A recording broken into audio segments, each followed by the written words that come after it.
qu'il y en a qui veulent la suite de ce que j'ai dit tout à l'heure, en fait, j'ai parlé longuement de Saint-Tropez, et on oublie souvent qu'en France, il y a beaucoup d'appellations, de villes qui commencent par un Saint, et à la source, c'est des véritables saints qui sont arrivés, et donc Saint-Tropez est très méconnu. Et comme je disais l'autre jour, comme j'ai réussi à faire connaître l'équipe des Vosges à Saint-Tropez pour faire leur danse qui s'appelait danse harmonique, qui donnait de l'énergie au public, ces gens m'ont parlé de l'information de Saint-Tropez que je n'avais pas.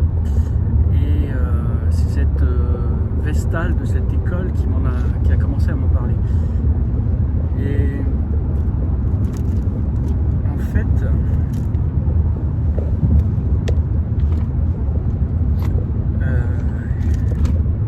Saint-Tropez, excusez-moi,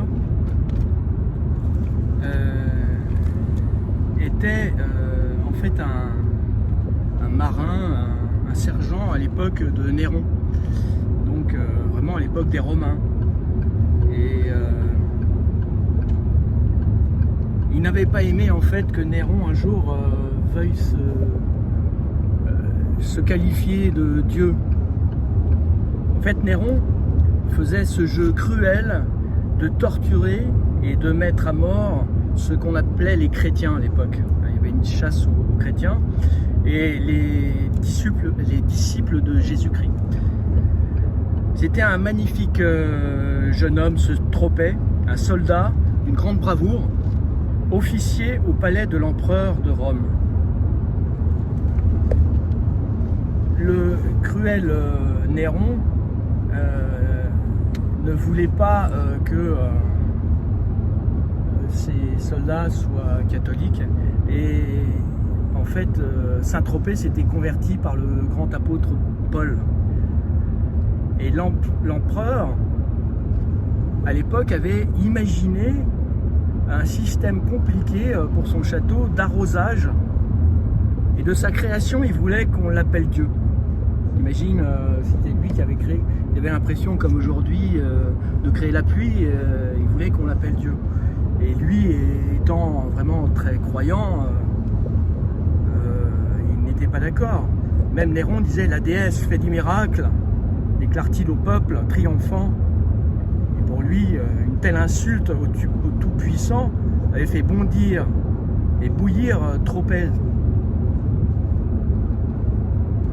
Il répondit à Néron, Saint-Tropez: « Que dis-tu au César? Il n'y a qu'un seul Dieu qui fait le ciel et la terre. » Néron n'a pas apprécié ça, il disait: « Mais qui te fait parler ainsi? L'Esprit de Dieu. Pourquoi renonces-tu à nos dieux? Parce qu'ils sont de terre et de bois. » L'empereur se sent monté par la rage, et il a envie de lui prendre le cœur. Mais comme volontiers il briserait de ses propres mains cet entêté. Mais c'était son meilleur officier, le plus brave et le plus fidèle.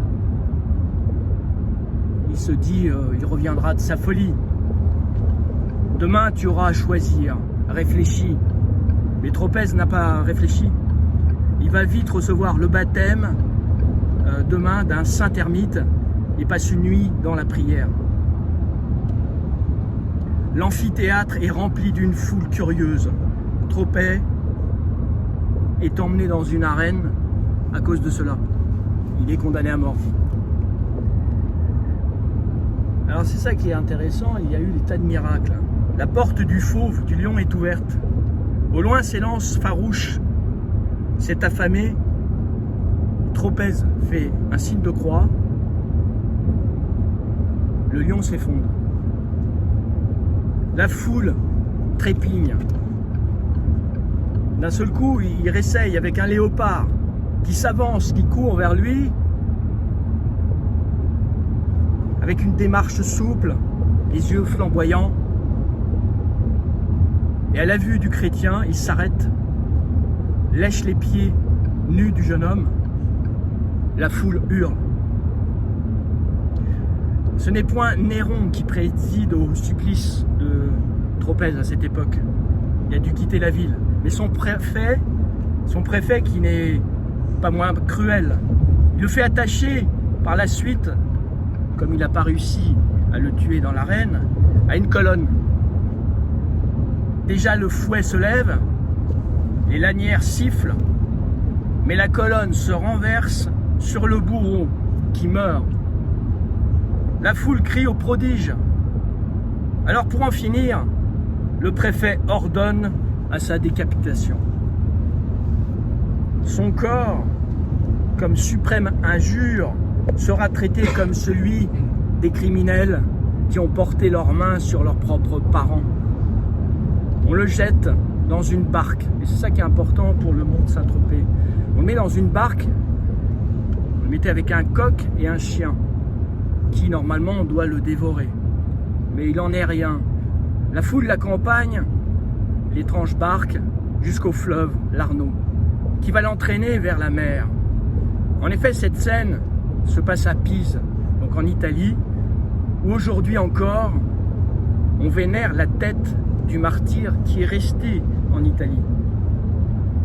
Le petit port de Saint-Tropez lui a fait un grand honneur. En fait, la barque arrive à Saint-Tropez. Au corps saint, rentrons dans la vieille église où l'on garde précieusement le buste de Saint-Tropez au-dessus de la barque où se dressent un coq et un chien. On peut encore voir ça dans l'église de Saint-Tropez, dont très peu de Tropéziens y vont.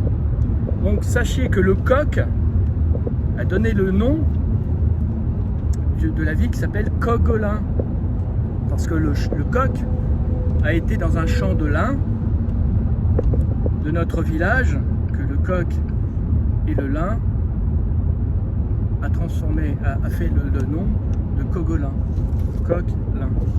Et le chien, il a là dans un endroit non loin, une ville qu'on appellera par la suite Grimaud, qui en vieux français veut dire le vieux chouin, le vieux chien.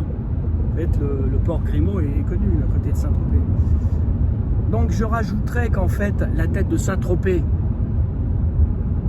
ce soldat merveilleux, est resté en Italie. Et en fait, les alchimistes que j'ai connus ont essayé de rapporter cette tête de Saint-Tropez pour transformer l'énergie de Saint-Tropez qui est liée à la débauche et à la prostitution. Et ce manque de cette tête de Saint-Tropez, de cet esprit de Saint-Tropez, un monde sans âme, uniquement un monde de corps, sans esprit, est le problème. Donc voilà la symbolique de Saint-Tropez. Je trouve qu'à Saint-Tropez, cette ville de showbiz, très loin de cette histoire que personne ne connaît presque, la source de cette ville, qu'il ne faut pas blasphémer en l'appelant Saint-Trope, car Saint-Tropez a vraiment existé et a marqué d'une belle histoire réelle l'énergie de Saint-Tropez qu'il faudrait retrouver.